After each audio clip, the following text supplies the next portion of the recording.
कि मैं रूखा सूखा खाना खाना वर्सेस वर्सेस ससुराल का ससुराल का 56 छप्पन भोग। भोग। का समय है सड़क किनारे अपनी छोटी सी बर्फ के गोले की ठेली लगाए रितेश खड़े हैं। आसपास कुछ बच्चे जमा हैं और अलग अलग फ्लेवर के गोले खा रहे हैं। कोई लाल वाला मांग रहा है तो कोई काला खट्टा।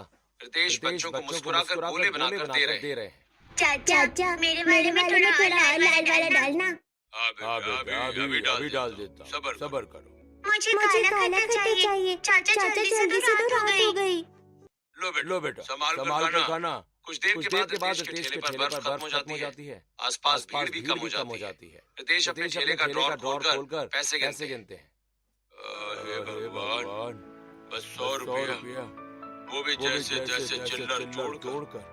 आज घर में कैसे गुजारा होगा कुछ समझ नहीं आ रहा है। रितेश भारी कदमों से अपनी थैली धकेलते हुए घर की तरफ निकल पड़ते। छोटे से पुराने घर के अंदर लता, नेहा और आरव बैठे हुए हैं। तीनों के चेहरे पर चिंता साफ दिखाई दे रही है। भगवान करे आज तुम्हारे पिताजी कुछ पैसे ले आए हो। घर में तो कुछ भी नहीं बचा।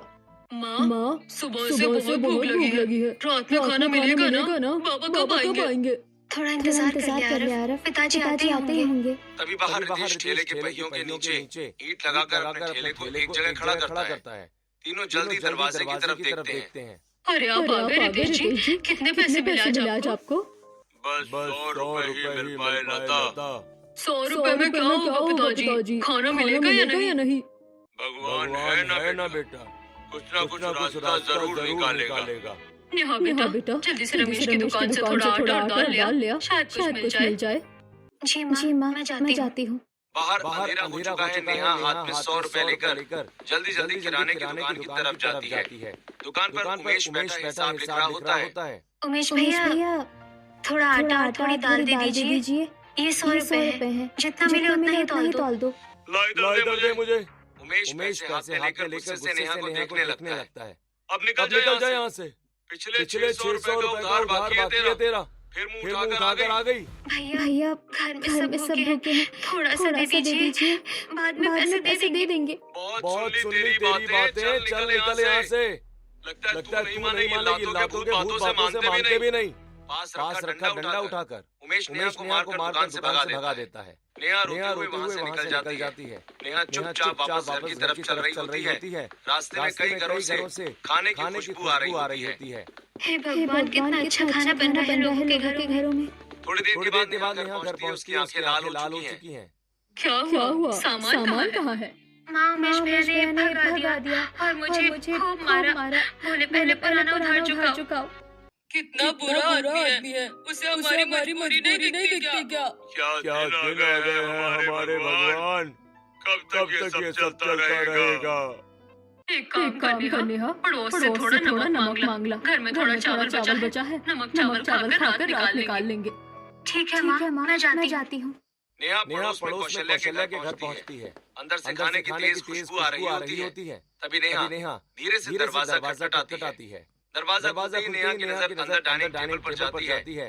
टेबल पर शाही पनीर, कढ़ाई पनीर, छोले भटूरे, पूरियां, मिठाइयां, पिज्जा और बर्गर तक रखे हुए हैं। नेहा कुछ पल चुप होकर उन्हें देखती रह जाती है। क्या नहीं आ रही है मेरे घर के अंदर? चाची थोड़ा सा नमक चाहिए था। हमारे घर में खाने के लिए कुछ नहीं है, इसलिए आज हम लोग चावल और नमक खाएंगे। पता नहीं कहाँ से लोग मांगने आ जाते हैं। और तुम मुझे अपने बुरे हाल क्यों बता रही है? क्या मैं तुझे अपने घर का खाना दे दूंगी? रुको लाती हूँ। तभी कौशल्या नेहा के दरवाजा बंद कर देती है और रसोई घर में चली जाती है और एक कटोरी में नमक निकालकर वापस आ जाती है। वो दरवाजा खोलकर नेहा को कटोरी थमाती है। आइंदा खाने की मत आइयो। तुम जैसे लोग ऐसे खाने को देखते हो ना, फिर नजर लग जाती है। अब जाओ यहाँ से। जी चाची ठीक है नहीं आऊंगी। नेहा चुपचाप वापस घर लौट आती है। माँ लीजिए नमक।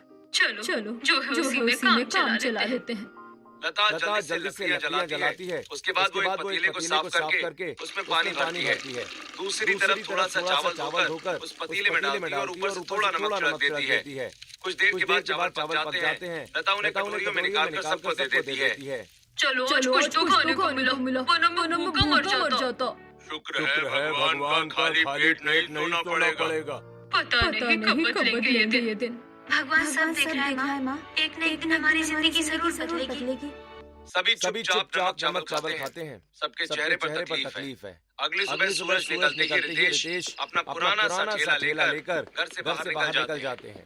चेहरे पर थकान साफ दिखाई दे रही है, लेकिन फिर भी वो खुद को संभालते हुए सड़क पर आवाज लगाने लगते हैं।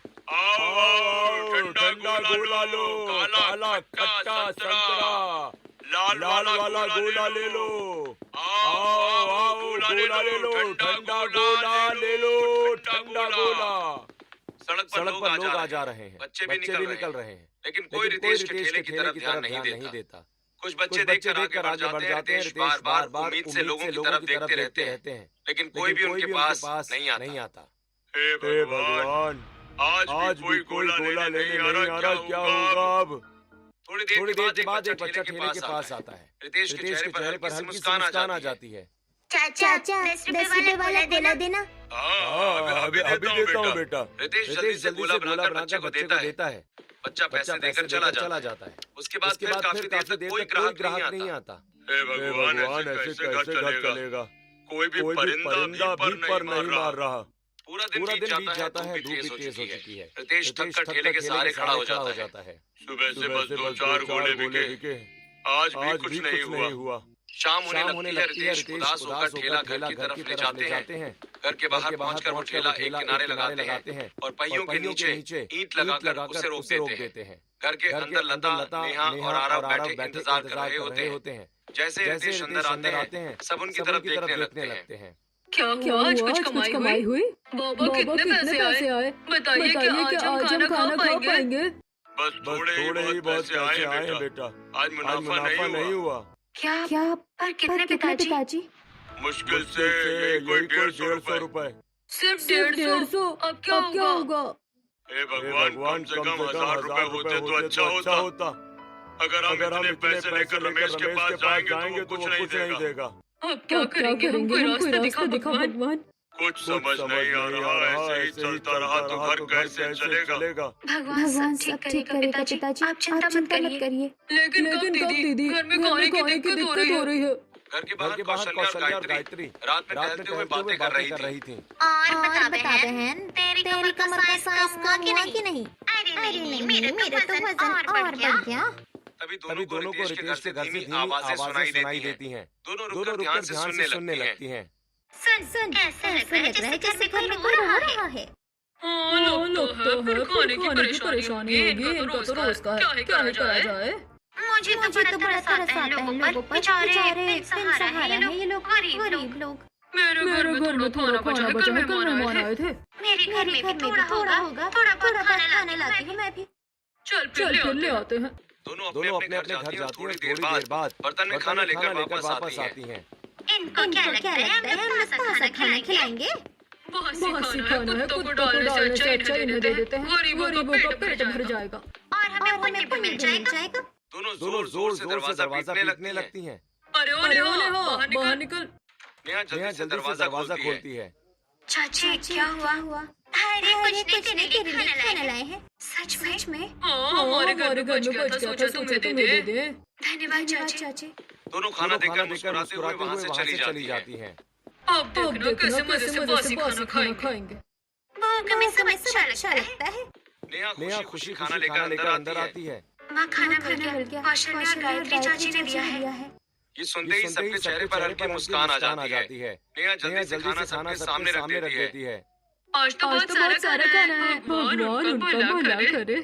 सभी खाने की तरफ देखने लगते हैं। पुलाव में रायता और प्याज मिला हुआ होता है। रोटियां टूटी हुई होती हैं। पनीर की सब्जी में पनीर तक नहीं होती। लगता है किसी का बचा हुआ खाना है। क्या करे बेटा, अब यही सहारा है। लता खाना सुनती और तुरंत बोलती है। हे भगवान, ये तो बासी लग रहा है, मत खाओ। माँ भूख लगी है। बेटा सड़ा खाना मत खा। भूख के सामने बासी सड़ा कुछ नहीं होता माँ। मेरी भूख 2 दिन पुरानी है। खाना तो बस कल का ही है। नेहा की बात सुनकर सबकी आंखें भर जाती हैं। हे भगवान, किसी को ऐसे दिन मत दिखाना। सभी जैसे तैसे खाना खाने लगते हैं। कोई नाक बंद करके खाता है, कोई पानी पीकर निकलता है। घर में कोई कुछ नहीं बोलता। सबसे अपनी भूख मिटाने की कोशिश कर रहे होते हैं। दीदी बदबू आ रही है। चुप खा लो आरव। क्या दिन आ गए हमारे। रात बीत जाती है, अगली सूरज निकलते ही घर के अंदर से उल्टियों की आवाजें आने लगती हैं। हे भगवान, मेरी तबीयत खराब हो रही है। माँ, मेरे पेट में बहुत दर्द हो रहा है। रितेश की हालत सबसे ज्यादा खराब हो जाती है। वो ठीक से उठ भी नहीं पा रहे होते हैं। पिताजी क्या हुआ? चक्कर आ रहे हैं बेटी। लगता है खाना खराब था। मैंने कहा था बदबू आ रही थी। नेहा चिंता में इधर उधर देखने लगती है। फिर उसकी नजर बाहर खड़े ठेले पर जाती है। अगर आज ठेला लेकर कोई नहीं गया तो घर कैसे चलेगा? लेकिन जाएगा कौन? माँ, मैं चली जाती हूँ ठेला लेकर। दीदी तुम? और कोई रास्ता भी तो नहीं है। नहीं बेटी, बाहर का काम आसान नहीं होता। पिताजी मजबूरी सब सिखा देती है। लेकिन तू अकेले कैसे जाएगी? मैं संभाल लूंगी माँ। हाँ बेटा, नेहा तू ठेला लेकर जा। और तो कोई रास्ता ही नहीं है हमारे पास। पिताजी की तबीयत बहुत खराब है। चलो माँ, आप पापा का ख्याल रखना। मैं जल्दी वापस आ जाऊंगी। नेहा ठेले के पहियों में लगी ईंटों को हटाती है। फिर धीरे धीरे सारा सामान ठीक से रखती है और ठेला लेकर घर से बाहर निकल जाती है। सड़क किनारे नेहा अपना ठेला लगाकर खड़ी हो जाती है। वो लोगों की तरफ देखते हुए आवाज लगाने लगती है। आओ ठंडा गोला ले लो, काला खट्टा संतरा लाल वाला। कुछ लोग उसकी तरफ देखते हैं लेकिन बिना रुके आगे निकल जाते हैं। तभी थोड़ी दूर से दो शराबी लड़के लड़खड़ाते हुए उसकी तरफ आते हैं। ओहो, आज तो नई लड़की ठेला चला रही है। ढोला बाद में गाएंगे, पहले इसको देखो। दोनों नेहा के आसपास खड़े होकर परेशान करने लगते हैं। एक उसके बाल पकड़ लेता है तो दूसरा उसके थैले से बाल निकालकर सड़क पर फेंक देता है। ये क्या कर रहे हो आप लोग? मुझे जाने दो। अरे तू जल्दी क्या है? आज तो तू हमारे साथ चलेगी। हाँ। एक लड़का नेहा का दुपट्टा खींच लेता है। नेहा घबरा कर पीछे हट जाती है। मेरे घर में खाने को कुछ नहीं है। मुझे परेशान मत करो। खाना नहीं है तो दारू पी ले। चल हमारे साथ स्वर्ग दिखाते हैं तुझे। भगवान मुझे जाने दो। तभी नेहा जल्दी से नीचे से उठाती है और दोनों लड़कों की आंखों में फेंक देती है। अरे मेरी आँख! पकड़ो इसे! नेहा तुरंत अपना ठेला पकड़ती है और वहाँ से तेजी से निकल जाती है।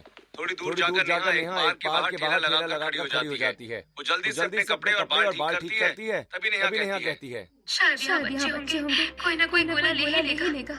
नेहा चुपचाप ठेले के पास खड़ी रहती है। तभी वहाँ एक पुलिस वाला आ जाता है। ओए, यहाँ क्या कर रही है? निकल यहाँ से, चल।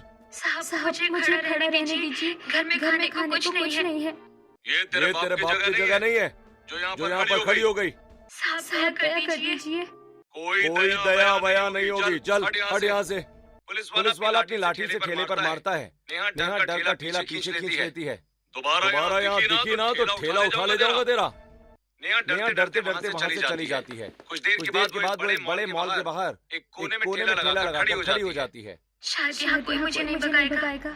नेहा चुपचाप खड़ी होकर गोला बेचने की कोशिश करती रहती है। तभी मॉल के अंदर से सीमा और राहुल बाहर निकलते हैं। हे भगवान, मुझे बहुत तेज चक्कर आ रहा है। माँ, आप ठीक तो हैं? बेटा जल्दी से पानी लेकर आओ, मुझे बेहोशी सी लग रही है। अभी लाता हूँ माँ। राहुल जल्दी से पानी लेने चला जाता है। सीमा वहीं खड़ी खुद को संभालने की कोशिश करती है। पता नहीं साल इतनी गर्मी क्यों पड़ रही है। मुझे तो कुछ समझ नहीं आ रहा। अरे वहाँ बर्फ का गोला भी मिल रहा है। सीमा थोड़ा आगे बढ़ती है लेकिन अचानक खाकर नीचे गिर जाती है। नेहा जैसे सीमा को जमीन पर गिरा हुआ देखती है, वो तुरंत अपने ठेले से पानी निकालती है और भागकर सीमा के पास पहुंच जाती है। नेहा सीमा को अपने सहारा देती है और उसके चेहरे पर पानी छिड़कने लगती है। आंटी जी आंखें खोलिए। नेहा जल्दी सीमा को पानी पिलाने की कोशिश करती है। कुछ ही देर बाद सीमा धीरे होश में आने लगती है। मैं कहाँ हूँ? आप ठीक है आंटी जी, घबराइए मत। बेटा तुम मुझे जानती तक नहीं, फिर भी तुमने मेरी मदद की। मदद करने के लिए जान पहचान जरूरी नहीं होती, इंसानियत जरूरी होती है। काश ऐसी लड़की सबके घर में हो। मेरा तो मन कर रहा है कि तू ही मेरी बहू बन जाए। अरे क्या कह रही हैं आप? तभी राहुल पानी की बोतल लेकर वापस आता है। वो नेहा को अपनी माँ के पास बैठा देखता है। माँ, क्या हुआ? बेटा अगर ये लड़की मुझे संभालती नहीं तो पता नहीं क्या हो जाता। आपका बहुत धन्यवाद। इसमें धन्यवाद की क्या बात है? फिर भी आपने बहुत बड़ी मदद की है। बेटा तुम्हारा नाम क्या है? जी मेरा नाम नेहा है। अच्छा नाम है। धन्यवाद। अच्छा बेटा, अब हम चलते हैं। अपना ख्याल रखना। जी आंटी जी। राहुल सीमा को सहारा देकर वहाँ से ले जाता है। नेहा फिर चुपचाप अपने ठेले के पास आकर खड़ी हो जाती है। कुछ देर तक नेहा बिना कुछ बोले लोगों को आते जाते रहती है। मेरे दिन कब बदलेंगे? कहीं तो होगा मेरा राजकुमार। कौन होगा मेरा राजकुमार? हाँ, यही बनेगा नेहा का राजकुमार जिसे मैंने आज देखा है। कौन लड़की? माँ, किसकी बात कर रही हो? हमें भी बताइए। आज एक लड़की मिली, इतनी अच्छी लड़की मैंने आज तक नहीं देखी। सच कह रही है माँ, वो बहुत अच्छी थी। ऐसा क्या किया उसने? मेरी तबीयत अचानक खराब हो गई थी। मैं सड़क पर गिर गई थी। तभी उस लड़की ने मुझे संभाला। मैं पानी लेने गया था। अगर वो वक्त पर माँ को नहीं संभालती तो माँ की तबीयत और खराब हो जाती। वाह, आजकल कौन इतना करता है किसी के लिए? सच में बहुत अच्छी लड़की होगी। उसके चेहरे पर इतनी मासूमियत थी। हर बात तुमने इतना संस्कार। भाई कौन थी वो? बर्फ का गोला बेच रही थी। गोला बेच रही थी। काम छोटा बड़ा नहीं होता, इंसान बड़ा होना चाहिए। और वो दिल से बहुत अच्छी थी। मैं चाहती हूँ राहुल की शादी उसी लड़की से हो। माँ, इतनी जल्दी क्या है? अरे वाह भैया, अब तो आपके भी दिन बदलेंगे। भाई लेकिन उसका घर परिवार कुछ पता है? नहीं, लेकिन इतना जरूर पता है कि वो बहुत संस्कारी है। हमें अमीर और दिखावे वाली लड़की नहीं चाहिए। हमें ऐसी लड़की चाहिए जो घर संभाल सके और अपनों की कद्र करे। बिल्कुल सही कहा राहुल ने। लेकिन अब उससे मिलोगे कैसे? मुझे लगता है कि वो कल फिर वही ठेला लगाएगी। अगर किस्मत ने हमें मिलने के लिए लिखा है तो वो कल जरूर मिलेगी। और हम कल इससे मिलने जरूर जाएंगे। अगले दिन सीमा का पूरा परिवार उसी जगह पहुंचता है जहां नेहा अपना ठेला लगाकर खड़ी रहती है। बड़ी सी लग्जरी गाड़ी सड़क किनारे आकर रुकती है। नेहा गाड़ी को देखकर थोड़ा घबरा जाती है। शायद ये लोग खाना खाने आए हैं।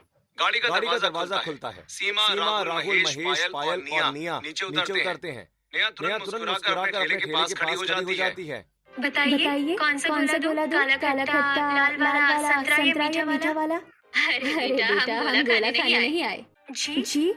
हमें तुम्हारे घर जाना है बेटा। मेरे घर? अरे बेटा, तू मुझे भूल गई क्या? तूने ही तो मेरी मदद की थी। अरे हाँ, अब वही है। कल आपकी तबीयत खराब हो गई थी। हाँ बेटा, हम तेरे माँ बाप से मिलकर उनका धन्यवाद करना चाहते हैं। मैंने कौन सा इतना बड़ा काम किया है? मैंने तो बस पानी पिलाया था। आजकल कोई इतना भी नहीं करता। इंसानियत थी बस। चल बेटा, हमें अपने घर ले चल। लेकिन मेरा ठेला। हमारे नौकर ठेला संभाल लेंगे बेटा, तुम चिंता मत करो। पीछे खड़े नौकर ठेले को पकड़ लेते हैं। नेहा झिझकते हुए बड़ी गाड़ी में बैठ जाती है। धीरे नेहा की तरफ बढ़ती है। रास्ते पर नेहा खिड़की से बाहर देखती रहती है। उसके चेहरे पर घबराहट साफ दिखाई दे रही होती है। जैसे ही गाड़ी मोहल्ले में पहुंचती है, आस-पास के लोग देखने लगते हैं। आरव बाहर खड़ा होता है। इतनी बड़ी गाड़ी देखकर उसकी आंखें खुली रह जाती हैं। माँ दीदी बड़ी गाड़ी में आई है। आस-पास खड़ी कौशल्या और गायत्री भी गाड़ी को देखकर बातें करने लगती हैं। देखो तो लगता है किसी अमीर खान ने हाथ मार लिया। तभी तो इतनी बड़ी गाड़ी में घूम रही है। लता की बेटी गुलछर्रे उड़ाएगी और क्या? गाड़ी घर के बाहर रुकती है। सभी लोग नीचे उतरते हैं। लता और रितेश घबराकर बाहर आ जाते हैं। नेहा, क्या हुआ बेटा? माँ घबराइए मत। नमस्ते। नमस्ते जी। आइए अंदर आइए। सभी लोग छोटे से घर के अंदर बैठ जाते हैं। लता को तो समझ ही नहीं आता कि इतने बड़े लोग उनके घर क्यों आए हैं। आपकी बेटी बहुत अच्छी है। जी? कल इन्होंने मेरी माँ की जान बचाई थी। हमारी बेटी का दिल बहुत अच्छा है। इसी वजह से हम आपकी बेटी का हाथ अपने बेटे राहुल के लिए मांगने आए हैं। ये सुनते ही घर के सभी लोग एक दूसरे की तरफ देखने लगते हैं। नेहा खुद भी हैरान रह जाती है। सच में? हाँ बेटा, हमें तो विश्वास ही नहीं हो रहा। हमारी बेटी इतनी किस्मत वाली होगी, हमने कभी सोचा भी नहीं था। हमें अमीरी नहीं, अच्छे संस्कार चाहिए। और वो आपकी बेटी में है। हमें रिश्ता मंजूर है। हम चाहते हैं कि हमारी बेटी आपके घर जाए।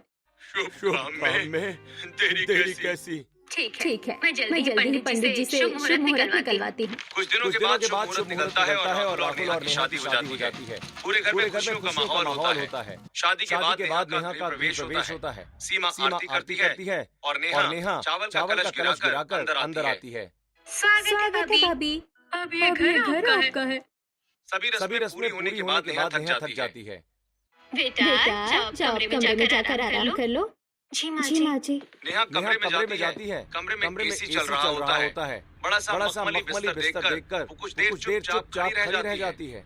इतना बड़ा कमरा। वो धीरे से बिस्तर पर बैठती है। मुलायम गद्दे को हाथ से महसूस करती है। मैंने ऐसा कमरा तो सिर्फ फिल्मों में देखा था।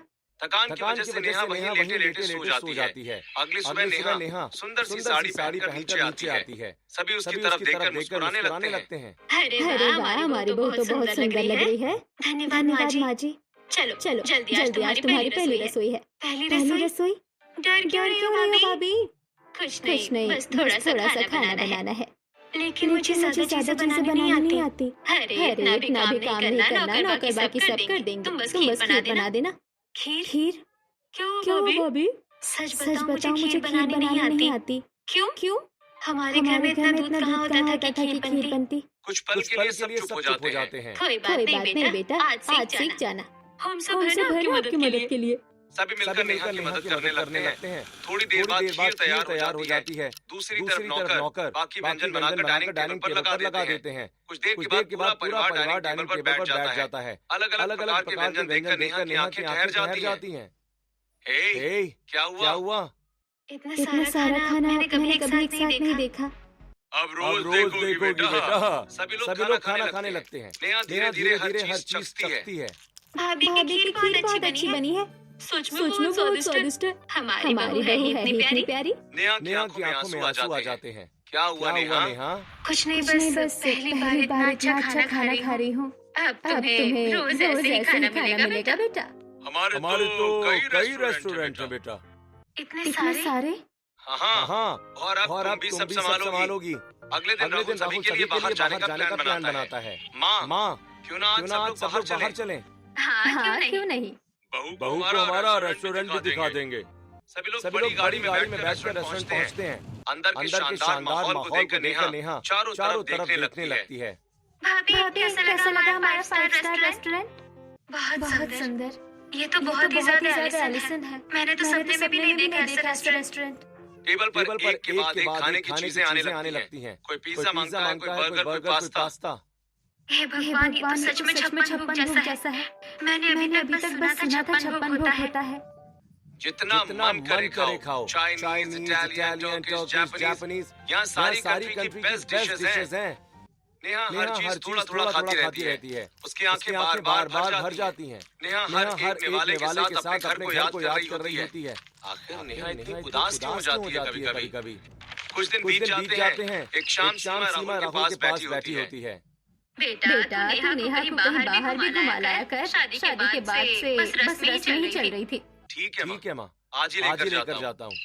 शाम के समय राहुल और नेहा गाड़ी में बैठकर बाहर निकलते हैं। रास्ते पर नेहा खिड़की से बाहर देखती रहती है। तभी सड़क किनारे गरीब और भूखा बच्चा दिखाई देता है। उसके कपड़े मैले होते हैं और वो उदास बैठा रहता है। राहुल गाड़ी रोकिए। राहुल तुरंत गाड़ी रोक देता है। नेहा जल्दी से नीचे उतरती है। वो पास की दुकान से कुछ खाने का सामान खरीदती है और उस बच्चे को देखकर बड़े प्यार से उसके सिर पर हाथ फेरती है। बच्चा खुशी खाना खाने लगता है। नेहा उसे देखकर मुस्कुरा देती है और वापस गाड़ी में आकर बैठ जाती है। तुम बहुत अच्छी हो नेहा। वो बच्चा भूखा था, मदद करना जरूरी था। हर किसी के मन में इतनी दया नहीं होती। कुछ देर के बाद दोनों एक सुंदर से कैफे में पहुंचते हैं। कैफे की बड़ी कांच की दीवार से बाहर का नजारा साफ दिखाई दे रहा होता है। दोनों एक कोने वाली टेबल पर बैठ जाते हैं। क्या लोगी? कॉफी या चाय? जो आप मंगा दे। इतना भरोसा। हाँ। दोनों कॉफी पीते हैं, बातें करने लगते हैं। लेकिन कुछ देर के बाद नेहा अचानक शांत हो जाती है। वो बाहर देखने लगती है। हे, क्या हुआ? कुछ नहीं। नेहा, मैं कब से देख रहा हूँ। मैं तुम्हें खुश रखने की पूरी कोशिश करता हूँ यार। लेकिन तुम्हारी आंखों में हमेशा कोई ना कोई दुख छिपा रहता है। मुझसे कह सकती हो। आप लोग मेरा बहुत ख्याल रखते हैं। इतना प्यार देते हैं लेकिन क्या? नेहा अपने कमरे में बैठी फोन पर लता से बात कर रही होती है। बेटा क्या बताऊं, हालात और खराब होते जा रहे हैं। क्या हुआ माँ? तेरे पिताजी की तबीयत तो ठीक है, लेकिन घर में खाने को कुछ नहीं बचा। क्या? मैंने जैसे आरव को पानी पिलाकर सुला दिया। उससे झूठ बोल दिया कि खाना बाद में देंगे। माँ, कभी बासी खाना मिल जाता है तो खा लेते हैं, नहीं तो ऐसे ही सो जाते हैं। हे भगवान, बेटा तू चिंता मत कर, अपने घर पर ध्यान दे। यहाँ मुझे इतना अच्छा खाना मिलता है, लेकिन मैं आप लोगों को कुछ दे भी नहीं सकती। ऐसा मत सोच बेटा। अगर मैंने कुछ भेजा तो सब सोचेंगे बस ससुराल का सामान मायके भेजती हूँ। हमारी वजह से अपना घर खराब मत कर बेटा। माँ, मुझे बहुत बुरा लगता है। सारी बातें सुनकर राहुल एकदम शांत हो जाता है। उसके चेहरे का रंग बदल जाता है और वो भी दुखी होकर बोलता है, तुमने मुझे ये सब पहले क्यों नहीं बताया? मैं नहीं चाहती कि आपको बुरा लगे। और तुम अकेले इतना सब सहती रही। वो मेरे अपने हैं राहुल। चलो। कहाँ? घर। राहुल तुरंत नेहा को लेकर घर वापस आता है। घर पहुंचते ही वो सभी को हॉल में बुलाता है। क्या हुआ बेटा? अचानक सबको तूने यहाँ क्यों बुलाया? सब ठीक तो है? मुझे आप सबसे एक जरूरी बात करनी है। सभी लोग राहुल की तरफ देखने लगते हैं। देखिए नेहा के मायके की हालत बहुत खराब है। हमें नेहा के घर के हालात बदलने होंगे। क्या सच बेटा? ये बात तूने हमें पहले क्यों नहीं बताई कि तेरे घर के हालात इतने बुरे हैं? कई दिन उनके घर में खाना तक नहीं होता। ये लोग बहुत मुश्किल से दिन काट रहे हैं। बेटा तू कहना क्या चाहता है? बाबा हमारी जो नई होटल फ्रेंचाइजी खुलने वाली है ना, मैं चाहता हूँ कि वो रितेश जी को दे दी जाए। ये सुनते ही नेहा चौंक जाती है। नहीं राहुल, इसकी जरूरत नहीं है। जरूरत है नेहा। मैं नहीं चाहती मेरी वजह से। चुप हो जा बेटा, भाभी तेरे अपने हैं। राहुल बिल्कुल सही कह रहा है। हाँ भाभी, अब आपके मायके की परेशानी खत्म। अब आपको भूखा नहीं सोना पड़ेगा। आप लोग इतने अच्छे क्यों हैं? क्योंकि तो हमारी बहू नहीं बेटी है। महेश तुरंत फ्रेंचाइजी के कागज मंगवाते हैं। कल से उस होटल के मालिक रितेश जी होंगे। बाबा धन्यवाद। महेश कागजों पर साइन कर देते हैं। नेहा भावुक होकर सबको देखती रहती है। आज अगर मेरे पिताजी ये सुनेंगे ना, वो खुशी से रो पड़ेंगे। तेरे मायके में भी खुशी आएंगी। कुछ दिनों के बाद रितेश के नाम होटल की फ्रेंचाइजी हो जाती है। धीरे उनके घर के हालात बदलने लगते हैं। घर में खुशियां लौट आती हैं। आरव अच्छे कपड़े पहनकर स्कूल जाने लगता है। लता के चेहरे पर भी मुस्कान वापस आ जाती है। रितेश अब सम्मान के साथ अपना काम संभालते हैं। एक दिन दोनों परिवार साथ में बैठकर खाना खा रहे होते हैं। टेबल पर अलग प्रकार के व्यंजन रखे होते हैं। मैंने कभी सोचा भी नहीं था कि हमारी जिंदगी ऐसे बदल जाएगी। भगवान सबको ऐसा ससुराल दे। हम सब एक परिवार हैं। और ये सब हमारी नेहा की अच्छाई की वजह से हुआ है। मुझे तो बस इतना पता है, अच्छे लोगों का साथ मिल जाए तो जिंदगी बदल जाती है। सभी लोग खुशी से एक दूसरे को देखते हैं। और आज सच में रूखा सूखा खाना खाने वाली लड़की को 56 भोग खिलाने वाला ससुराल मिल गया।